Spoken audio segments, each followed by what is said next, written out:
Hello friends, मेरा नाम है आशीष कुमार और मैं स्वागत करता हूं आप सभी का अपने चैनल यूनिक स्टडी पर। यह प्राचीन भारत के इतिहास का तीसरा वीडियो है, जिसमें 2 वीडियो पहले ही अपलोड किए जा चुके हैं।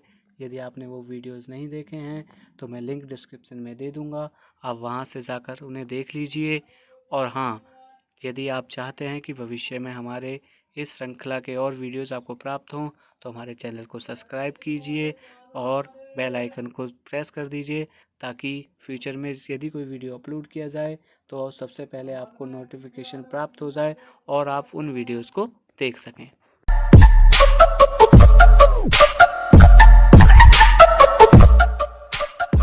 तो फ्रेंड्स, स्टार्ट करते हैं इस वीडियो को। और सिंधु सभ्यता में खोजा गया पहला नगर था हड़प्पा। सर्वप्रथम इसका उल्लेख 1826 ईस्वी में चार्ल्स मैसन ने किया था, जबकि इसकी खोज 1921 ईस्वी में दयाराम साहनी ने सर जॉन मार्शल की अध्यक्षता में की थी। सर्वप्रथम जॉन मार्शल ने सिंधु घाटी सभ्यता को हड़प्पा सभ्यता के नाम से पुकारा। यदि आपसे पूछा जाए कि ऐसा कौन सा व्यक्ति है जिसने सिंधु सभ्यता को हड़प्पा सभ्यता का नाम दिया, तो उसका सही आंसर हो जाएगा जॉन मार्शल। ये अब बात कर लेते हैं कि हड़प्पा कहाँ स्थित है। तो यह पंजाब, जो कि पाकिस्तान के अंतर्गत आता है, हम उस पंजाब की बात कर रहे हैं। तो यह पंजाब पाकिस्तान के मोंटगोमरी ज़िले में रावी नदी के बाएं तट पर स्थित है। बात कर लेते हैं उन स्थलों व वस्तुओं की जो हड़प्पा से प्राप्त हुई हैं। तो उन्हीं वस्तुओं में पहला है शंख से बना हुआ बैल, दूसरा है नटराज की आकृति वाली मूर्ति और तीसरा है पैर में सांप दबाए हुए गरुड़ का चित्र। आगे है मछुआरे का चित्र, सिर के बल खड़ी नग्न स्त्री का चित्र जिसके गर्भ से पौधा निकला दिखाई दे रहा है, श्रमिक आवास। तो ये वो स्थल व वस्तुएं थे जो हड़प्पा शहर से पाए गए। अब बात कर लेते हैं सिंधु सभ्यता में खोजे गए दूसरे नगर की, जिसका नाम है मोहनजोदड़ो और सिंधी में इसका शाब्दिक अर्थ है मृतकों का टीला। इसकी खोज वर्ष 1922 ईस्वी में राखलदास बनर्जी ने की थी और यह भी पाकिस्तान के लरकाना ज़िले में सिंधु नदी के तट पर स्थित है। और प्राप्त साक्ष्यों से यह पता चलता है कि यह नगर 7 बार उजड़कर बसाया गया था। अब बात कर लेते हैं मोहनजोदड़ो से प्राप्त स्थल व वस्तुएं। तो यहाँ से विशाल स्नानागार और विशाल अन्नागार, और जो विशाल अन्नागार है वो हड़प्पा सभ्यता की सबसे बड़ी इमारत है। सभा भवन, कांसे की नर्तकी की मूर्ति और मुद्रा पर अंकित पशुपतिनाथ शिव का चित्रण। मोहनजोदड़ो से जो पशुपति शिव की मोहर प्राप्त हुई है उस पर कुछ जानवरों के अंकित हैं, जिसमें दाईं ओर हाथी व बाघ का चित्र है, बाईं ओर गैंडा व भैंसे का चित्र है और नीचे की तरफ 2 हिरणों के चित्र बने हुए हैं। तथा मोहनजोदड़ो से ही एक श्रृंगी पशु आकृति वाली मोहर भी प्राप्त हुई है। चन्हूदड़ो, इस स्थल की खोज 1931 ईस्वी में मजूमदार ने की थी। यहाँ से खिलौना बनाने वाला कारखाना व मनके बनाने वाला कारखाना प्राप्त हुआ है तथा यहीं से वृत्ताकार ईंटें प्राप्त हुई हैं। यहाँ पर एक ईंट पर एक कुत्ते के बिल्ली का पीछा करते हुए पदचिन्ह प्राप्त हुए हैं। लोथल, इस स्थल की खोज 1954 ईस्वी में रंगनाथ राव ने की थी। यह गुजरात के अहमदाबाद ज़िले में भोगवा नदी के किनारे स्थित हड़प्पा सभ्यता का एक प्रमुख बंदरगाह था। यहाँ से गोदीवाड़ा बंदरगाह के साक्ष्य प्राप्त हुए हैं, चावल व बाजरे के साक्ष्य प्राप्त हुए हैं। लोथल से युग्मित समाधान भी मिले हैं। युग्मित समाधान का मतलब है कि नर व मादा दोनों ही एक साथ दफनाए गए थे। लोथल से मम्मी के उदाहरण भी प्राप्त हुए हैं। बत्तख, बारहसिंगा व गोरिल्ला के अंकन वाली मुद्राएं भी लोथल से प्राप्त हुई हैं। कालीबंगा, इसका शाब्दिक अर्थ है काली चूड़ियाँ। इसकी खोज सर्वप्रथम अमलानंद घोष ने 1953 ईस्वी में की थी, लेकिन इसका उत्खनन कार्य 1961 ईस्वी में बीवी लाल व बीके थापर द्वारा किया गया।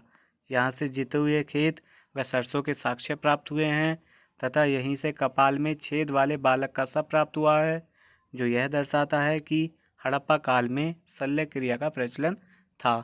शल्य क्रिया अर्थात सर्जरी। कालीबंगा से ही एक सींग वाले देवता के साक्ष्य प्राप्त हुए हैं। प्राक हड़प्पा सभ्यता व विकसित हड़प्पा सभ्यता दोनों के ही साक्ष्य कालीबंगा से प्राप्त हुए हैं तथा यहाँ से हल्के साक्ष्य भी प्राप्त हुए हैं। तथा जो सबसे इम्पोर्टेंट बात है यहाँ पर आयताकार अग्निकुंड के साक्ष्य प्राप्त हुए हैं। बनबाली, इसकी खोज रविंद्रनाथ बिष्ट ने 1973 ईस्वी में की थी। यह स्थल हरियाणा के हिसार जिले में स्थित है और यहाँ से हल्की आकृति के खिलौने के साक्ष्य प्राप्त हुए हैं तथा यहीं से जौ के साक्ष्य प्राप्त हुए हैं तथा बैलगाड़ी के पहियों के निशान प्राप्त हुए हैं तथा उन बीच दूरी इतनी ही थी जितनी कि आज के पहियों के बीच की दूरी होती है। सुतकांगेडोर, यह स्थल पाकिस्तान के बलूचिस्तान प्रांत में स्थित है। इसकी खोज 1927 ईस्वी में स्टाइन ने की थी। बेबीलोन के साथ व्यापार करने में इस बंदरगाह ने महत्वपूर्ण भूमिका निभाई थी। कोटदा, इसकी खोज 1964 ईस्वी में जगपति जोशी ने की थी। यह गुजरात के कच्छ जिले में स्थित है। यहाँ से घोड़े के अवशेष प्राप्त हुए हैं तथा प्राचीन हड़प्पा सभ्यता के साक्ष्य यहाँ देखने को नहीं मिलते। धौलावीरा, इसकी खोज भी जगपति जोशी ने 1967 ईस्वी में की थी तथा यह गुजरात के भरूच जिले में स्थित है। यह 3 खंडों में विभाजित है, दुर्ग, मध्य और निचला। यह एक मात्र ऐसा स्थल है जो 3 भागों में बटा हुआ है। धौलावीरा से ही जल प्रबंधन के लिए 16 जलाशयों के साक्ष्य प्राप्त हुए हैं। रंगपुर, इसकी खोज 1953 ईस्वी में रंगनाथ राव ने की थी और यह स्थल गुजरात के अहमदाबाद जिले में स्थित है। रोपण, इसकी खोज 1953 ईस्वी में यज्ञदत्त शर्मा ने की थी। यह पंजाब में सतलज नदी के तट पर बसा हुआ है तथा यहाँ से मानव के साथ कुत्ते को दफनाने के साक्ष्य प्राप्त हुए हैं।